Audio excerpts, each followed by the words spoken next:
Welcome back, everybody. You got Will and I Man here from the Block Runner, MetaZone, and Rovi, and today we're going to be talking about Reddit NFTs. Yeah, man. I don't know. When's the last time we made a? You know what? I think the last time we made like a real deep dive on like an NFT project had to be Awagachi, right? Was it? Yeah, it was Awagachi. I feel like this is one of the only real deep dives we did. Yeah. From the last previous cycle, we did umbrella analyses of what's going on. What are these Bored Apes? Yeah. What are these crypto punks? What are these every other PFP spin-off projects? Yeah. Yeah. But actually deep diving into one, I think this one deserves that kind of attention. Because not only that, I mean, it came from Reddit. They have 53 million daily active users and 1.5 billion registered users, right? Yeah. That's fucking crazy, dude. Yeah, they compete with Facebook. Yeah, as far as like daily attention. Yeah, yeah. I can vouch. I think if I was to categorize my time spent on the internet, Reddit definitely is like in the top like 10-15% of the things that I do on the internet. 10 or 15%. It's like, taking a dump, I'm on Reddit. Maybe like eating lunch or something, I'm on Reddit while I'm eating. Huh. That's pretty much it. That's like the only time I'm ever on Reddit. So you use Reddit for like entertainment, right? Memes, like whatever's happening. News too. I mean, it's News. almost as prompt or as quick as Twitter. Almost. Twitter is definitely like if you want like the fastest real time update on something that's going on the planet. Twitter is definitely the thing. Yeah, because Reddit is more like a forum post. Yeah, but it quickly gets pushed to the top if it's like something of significance. It's like, oh shit, another mass shooting. Yeah. You know what I mean? Oh, we live in America, so that's like it's mostly what's what trends quickly. What's popping off on a daily basis over here. Yeah. But anyways, so on a lighter note, NFTs, these cute little alien lads. So they decided, I guess, Reddit. They've done a crypto integration in the past, right? Didn't they like drop? Yeah, they have gold and something else that are like NFT or crypto related assets. Yeah, not NFTs, basically the fungible tokens, right? Right. So Reddit is very like on the forefront as far as adoption and keeping up with the Web3 ethos and the space and stuff like that. So here they are integrating in the NFT world. Yeah, so far there's been 2 seasons of NFTs from Reddit, right? First season launched in July. The recent season launched in October. So what's a season? A season is just a collection of NFTs by a set of creators. And so let me show you what that looks like. So if you go on OpenSea, here's season number 2, all the ones that are kind of colorful. So these are like season number 1. I got you. Okay, so it's pretty easy to distinguish between the two. And then that one at the bottom's like this one's the very, very, very first one. There's only 4. Reddit. These are all one of ones, right? Yeah, and look at the last sales on these. 115, 70, 40, 105. Wow. So I wonder who got those. Like the founders of Reddit or something? I don't know. Like who were the lucky... That's pretty cool. I mean, it reminds me of the Genesis crypto kitties and stuff like that, right? It's just, these are going to be the relics of this whole... I mean, it was only purchased one time, right? It was minted to Reddit. A year ago. And then somebody bought it for 105 ETH. They bought it from Reddit, dude. Yeah. That's pretty cool. Yeah. That's pretty, it's like, quite the clout. So this was like the prototype, and I was like, okay, let's get some creators making some cool stuff. Yeah, so, I mean, technically this is another PFP project, right? PFP standing for Profile Picture Project. So these are profile pic avatars at the moment. That seems to be like their main like feature use case, which has been like the biggest, most bullish use case for all of NFTs this last couple of years.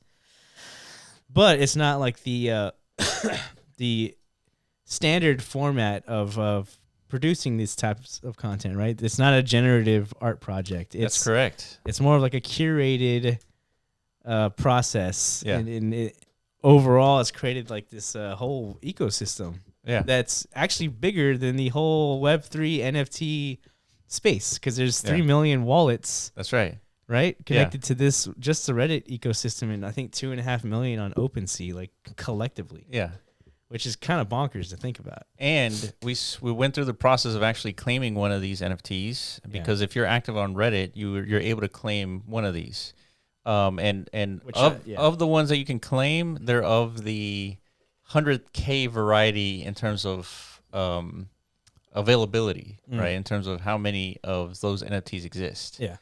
And so anyway, we went through that process, and you have to open a vault, and like it's basically generating your private keys. Yes. And like all this stuff that's like really cool, like a great user experience, all the crypto stuff is like in the background. You don't even know that that's what you're doing. Yeah, they're intentionally keeping that stuff, not just like from an experience standpoint hidden, but like it's not on any of the there's no verbiage, advertisements of NFTs, no marketing about NFTs or anything like that. Like, hey, this is all blockchain stuff, as like things us Web3 people appreciate. Yeah. They know that Reddit understands so deeply, like their user base, their demographic. They know the needs of their own community, right? And the psychology is like, dude, last thing we want is to like push the things that they hate onto them. But we know like they'll probably like it once they start to like fiddle. And they start to see once they have possession of these assets and then they're accruing in value, which they are. Yeah. Which is why we're talking about them. All of a sudden, there's articles about Reddit NFTs selling for 100 ETH, and it's like, I got one of those. Yeah. And all of a sudden, you're seeing forum posts about, hold on, dude, like NFTs are the future. Like, maybe not, like Web3 blockchain, because they're starting to slowly realize, you know, the things that they've been fighting against all this time is really not that bad. Yeah. Right? Yeah. Yeah. They're able to collect. Without NFTs, they would have enjoyed owning these things anyways, but they wouldn't have actually owned them as a thing. You know? So now they're understanding, because now they could go onto OpenSea with these assets, and there's a liquid market forming. So that's what caught our attention, right? Like yesterday. Yeah. I mean, it was blowing up on the crypto Twitter sphere. Everybody who's anybody on crypto Twitter has pretty much like bought one of these. Yeah. And they're at the moment we're all kind of like functioning as exit liquidity for Reddit, right? Like all of a sudden these Redditors are discovering like, hey, like these things actually have real world value, but now they're gonna have to go through the difficult learning process of how to convert that into like how liquid to sell them. Yeah, exactly. Yeah, and so the way that this worked was Reddit dropped the opportunity to purchase one of these from anywhere between $10 to $100. Yeah. And the way you purchase them is with the good old credit card.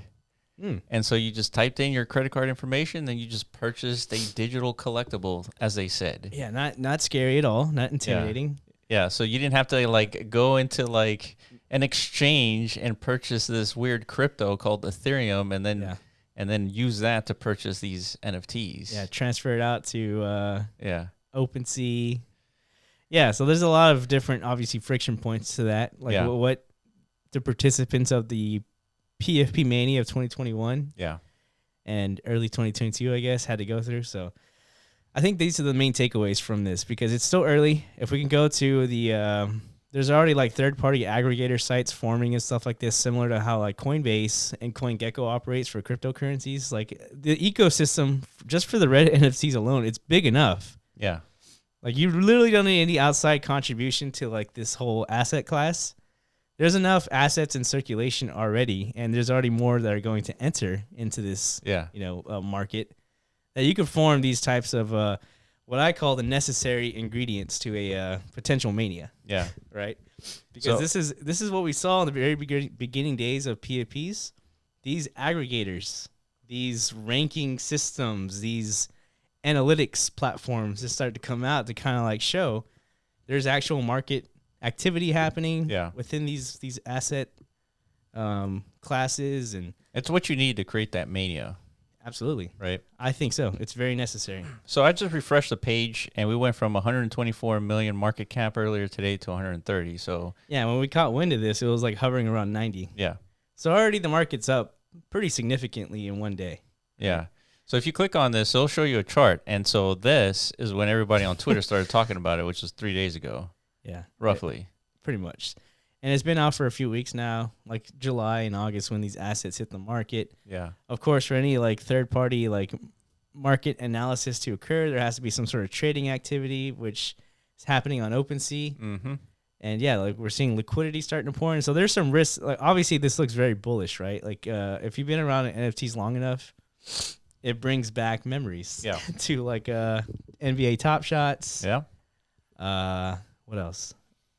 Like I don't know, Nifty Gateway Mania. Remember, like it just, as soon as it took off, it just kind of did not slow down for several months. It just everything was just exploding, 10x minimum in value. Yeah. So this seems very bullish, but there's some downside risks to this, right? Well, yeah, this is extremely risky. Yeah. And like all NFTs are. Yeah. And so let's just take a look at some of these. Like, let's just pick a random one. Which one? Okay, I was gonna say, which one did you get? I got. I'll show you which one I have. So we did end up buying one. Yeah, just to get a taste of what's going on in here, you know. And so I purchased this one from the creator called Sys32 Template. Mm-hmm. And the only reason why I like this one is because of this particular number here at the bottom right. 210 items. Okay, so now we're getting into why this is interesting, right? Yeah. And we had a lot of fun yesterday. First, understanding what all these things are. Yeah. And then, like, starting to come up with our own speculative interpretation. Yeah. Right? So, like, hey, there's, like, in total 3 million of these things, right? Yeah. But you found a subclass of Reddit NFTs. There's only 200 in existence. Yeah. But the first thing that we did was like, okay, let's look at the rarities. And so you go on the left, it's like, well, there's nothing here. Yeah. And then you look at the pictures. You look at the pictures, they're all the same. Yeah. There's nothing unique about any of them. And it's like, okay. But that's our own potential bias, right? Because we're so used to generative PFP projects that create unique variants of the same asset. Yeah. Correct. And so I was like, okay, so there's no rarities to any of these. Let's pick another one. And then this one was interesting because first it has right now 840 ETH volume. Mm-hmm. And so that's a lot. And there's only 1,800 items. So that's less than a 10K PFP project. So I was like, okay, that's speculative juice there. Yeah. And then so now let's go to activity just so you could see what's actually being traded. And we have like the night guard, the hybrid, all the same night guards. The only difference is the number in front of it. Which arguably doesn't really contribute that much to the value proposition. I think the lower the number, the more speculative, right? I guess it does contribute. This is like... You can't discredit it as like nothing. To me, this is like elementary level NFT PFP projects where it's like the same picture, you put a number in front of it, and then that's the only speculative aspect to it. It's true. It's just a number. We saw that with that was how NFTs were interpreted before the generative projects, like Decentraland wearables. Yeah, exactly. You would mint like 100, and that would be called mythic or something like that.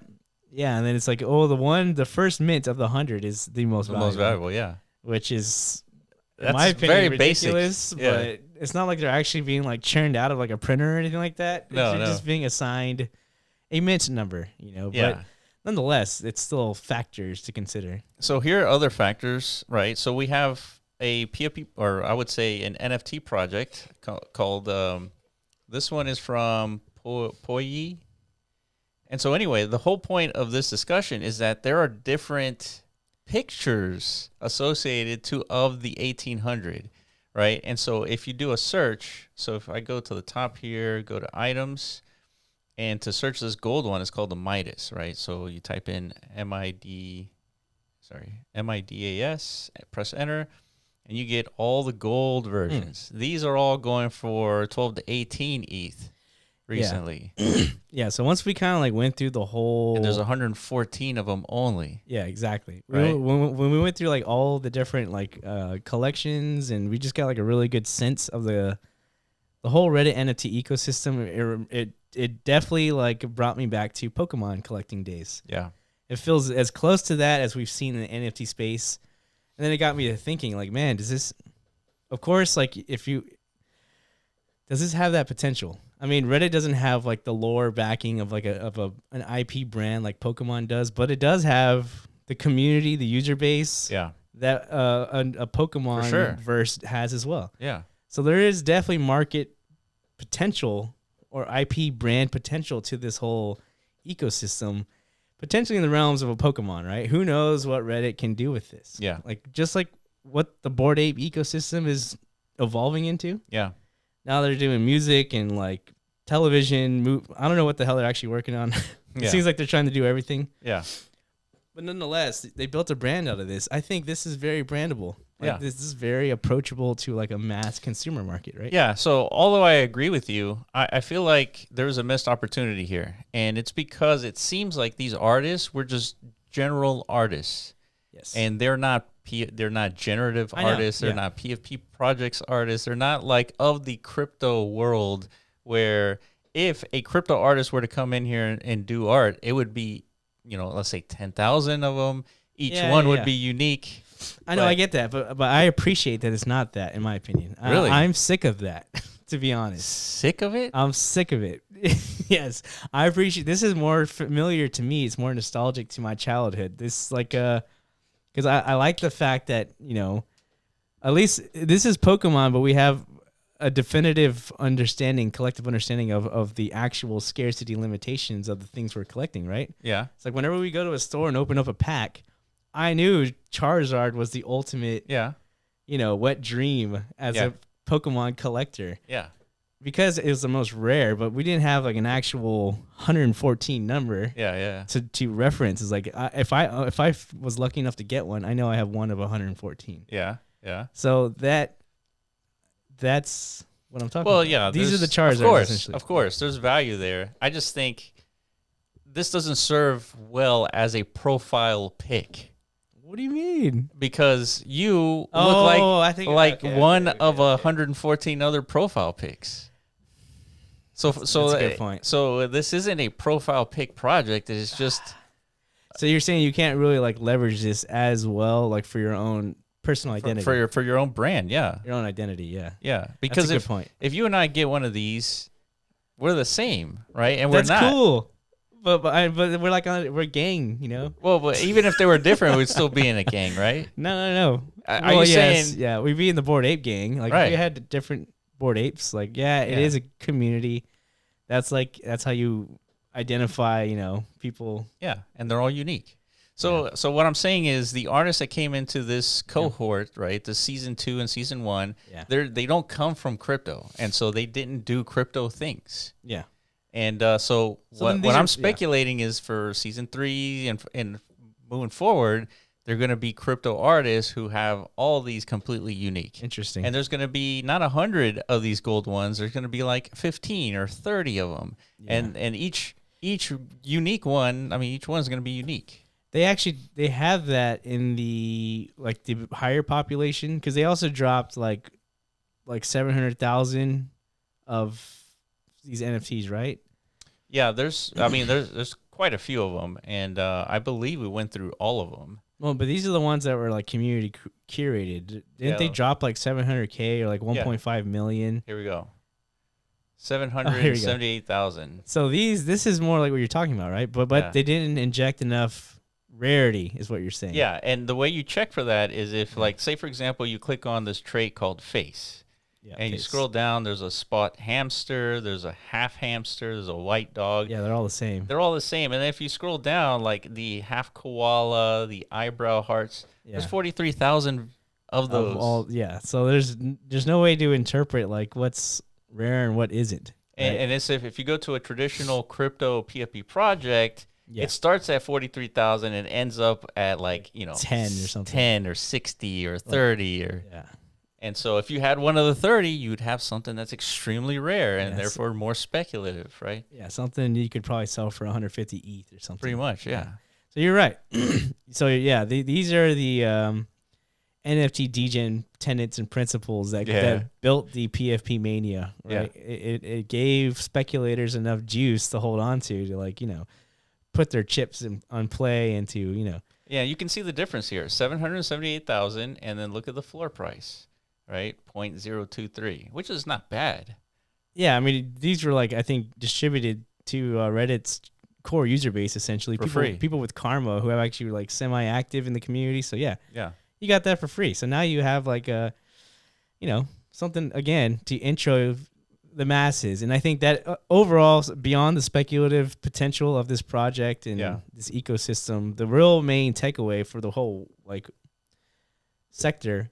The culture, I guess, is we've just potentially secured a new vector to the mainstream. Yeah, for sure. And we're making our case basically. Imagine that mainstream. All of a sudden, they start learning about these PFP projects, and they look to the side here, and all of a sudden, it's like, wait a minute, there's somebody that only has 60 of these traits, right? Yeah. And so, like, here's another example: 1.2 million. Yeah. And pretty much all of them are essentially the same. There's a couple differences, but I mean, it's nothing to speculate on. Yeah, but still, like, so, Reddit did a really good job of building a consumer-facing product that is not intimidating. Yeah. Because of all the Web3 and blockchain features of it, right? It's something that will probably be applied to other, existing ecosystems in the future. Yeah. There's already speculation Twitter might do something similar to this. So yeah. This could be another whole mania market sector to pay attention to, dude. It's very bullish for NFTs overall. Yeah, so just a reminder, disclaimer, we did buy some of these, and so we're going to be very biased on like our speculative angle on this. Yeah, but true. Yeah, it's good to be upfront about that. We're definitely not like endorsed by Reddit to promote this or anything like that. That's not. For sure. I just think it's interesting, for one, because it's a new model. Reddit is huge. It's the biggest like adopter we've seen. That's not like a native like Web3 IP. Yeah, and the onboarding path that they created is the right way to do it. Yeah, so this is important to pay attention to. So we'll do updates like we say with Avagachi. Yeah. Well, we'll check in every month or so, see how it's doing. Yeah. All right, let us know what you think. If you received one of these Reddit NFTs for free, let us know. Or if you bought one of these, let us know which one you bought. And make sure you follow us on Twitter @TheBlockRunner, @MeadowZoneIO, and @RobyAI. And we will catch you in the next video.